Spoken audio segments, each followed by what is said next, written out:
오늘은 사용하던 배터리를 이용한 보조 배터리 만들기 두 번째, 중고 배터리 수집 및 내부 저항을 이용한 선별 방법입니다.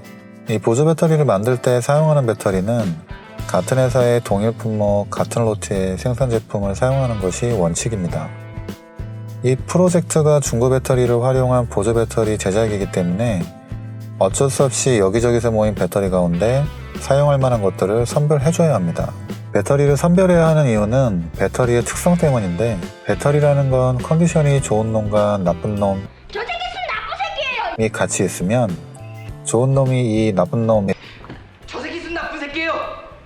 금방 몰들어서 똑같이 불량해지게 됩니다. 마치 사람처럼요. 그래서 어느 정도 용량과 컨디션이 비슷한 녀석끼리 모아서 사용을 해야 되는데요. 자, 그럼 시작해 보도록 하겠습니다. 먼저 중고 배터리를 수집을 해야겠죠? 뭐 별거 없습니다. 그냥 수단과 방법을 가리지 말고 여기저기서 마구 모아줍니다.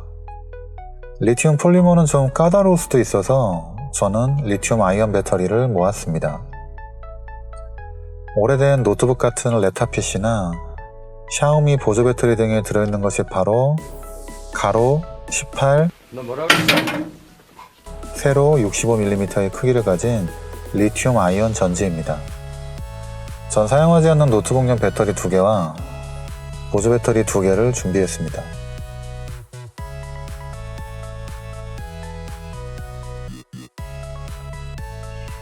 저 같은 경우엔 보조 배터리 2개를 회사에서 충전해 오는데 2개를 갖고 다니는 것도 그렇고 하나씩 별도로 신경 쓰는 게 조금 귀찮아서 하나로 합치기로 했습니다. 노트북은 10년 가까이 된 친구인데 큰 기대는 안 합니다. 하지만 일단 마구 모아야 되니 해체해 보았고요. 샘송 배터리를 보니 발열 체크하는 센서가 있네요.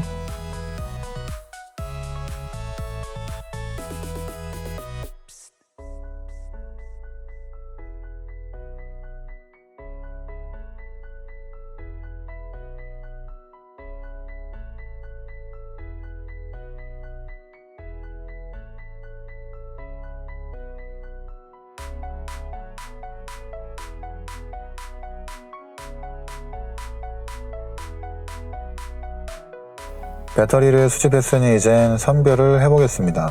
우선 수집한 배터리 가운데 사망한 셀이 있는지 전압을 체크해서 2.5V 이하 또는 다른 셀과 차이가 크게 나는 녀석이 있나 살펴봅니다.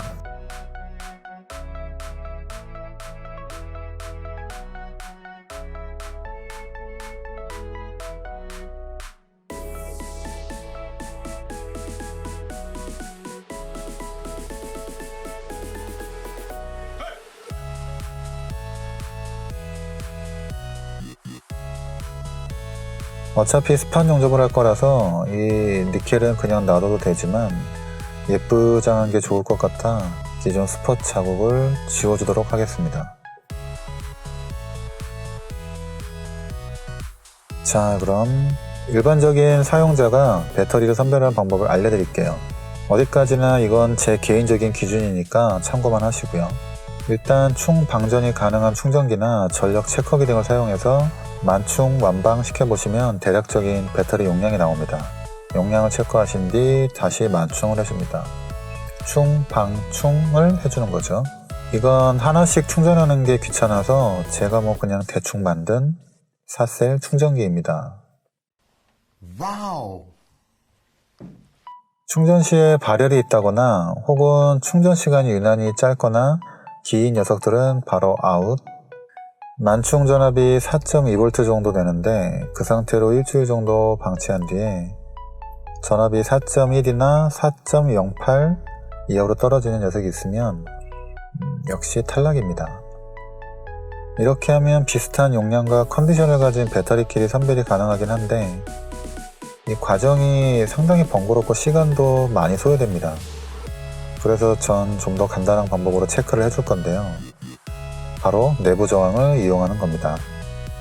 배터리에는 내부 저항이라는 말 그대로 내부에 저항값이 존재하는데 리튬 전지 각 제품은 출고 시 저마다 이 내부 저항값을 가지게 됩니다.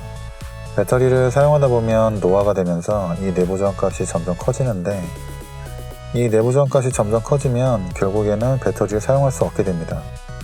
내부 저항이 커지면 충전, 방전 시에 발열이 심해지고 용량과 수명도 줄어들게 됩니다.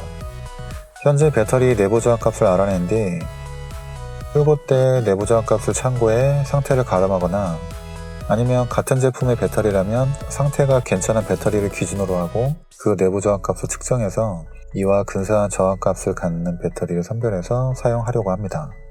물론 내부 저항값이 배터리 상태를 대변하는 절대값은 아니니까 참고자료 정도로만 사용해야 됩니다. 내부 저항 측정 방법은 5에서 10오hm 정도 되는 시멘트 저항과 멀티미터기, 배터리 홀더를 준비한 뒤에 개방 시 배터리 전압을 한번 체크하고 저항을 연결한 부하 시의 전압을 체크를 해주면 됩니다. 그 뒤에는 간단하게 계산을 해주면 됩니다.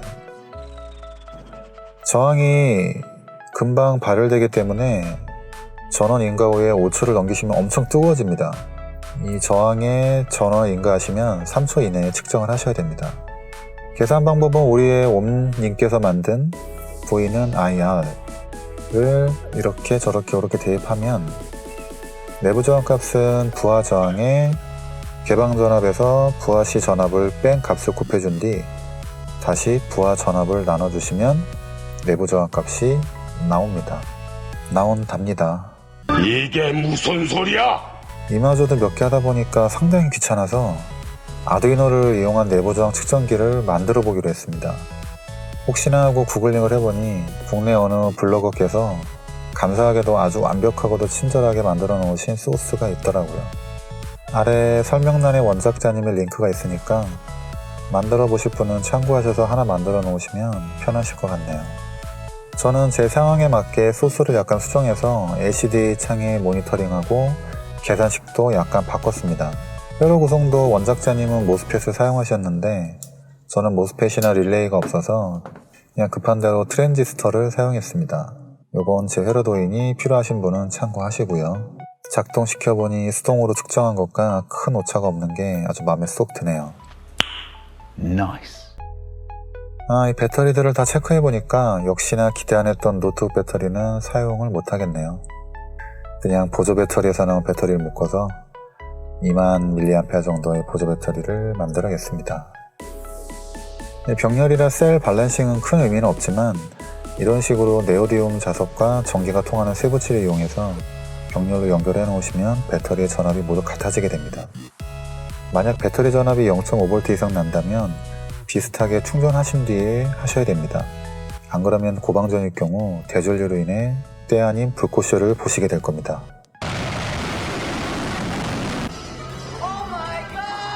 물론 굉장히 슬픈 기분이 들겠죠. 양면 테이프도 덕지덕지하고 제가 낙서한 곳도 있어서 겉옷도 예쁘게 다시 입혀줬습니다. 너 지금 뭐라 그랬어 이 자식아! 18650 전지는 위 꼭지 부분이 플러스이고 그 이외의 모든 면은 다 마이너스라서 서로 합선이 안 되게 주의하셔야 됩니다. 이거 굉장히 중요합니다. 위험하기도 하고요. 불꽃쇼를 이것 때문에 피복이 벗겨진 리튬 아이온 전지는 그대로 사용하지 말라는 겁니다.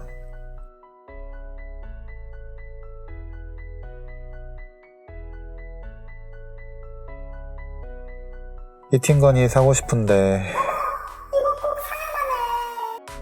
없으니 드라이기로 1차 수축을 하고 깊은 주름을 라이터로 살짝씩 다림질해서 예쁘게 입혀줍니다.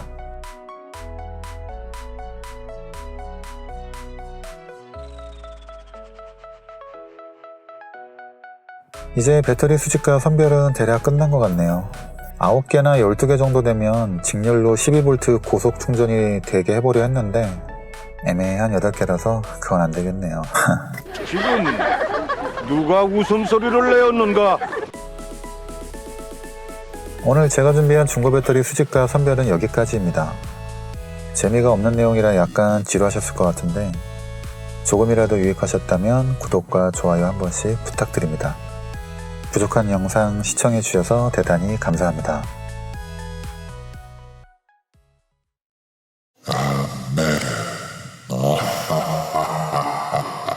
어디서 그런 더러운 웃음소리를 내?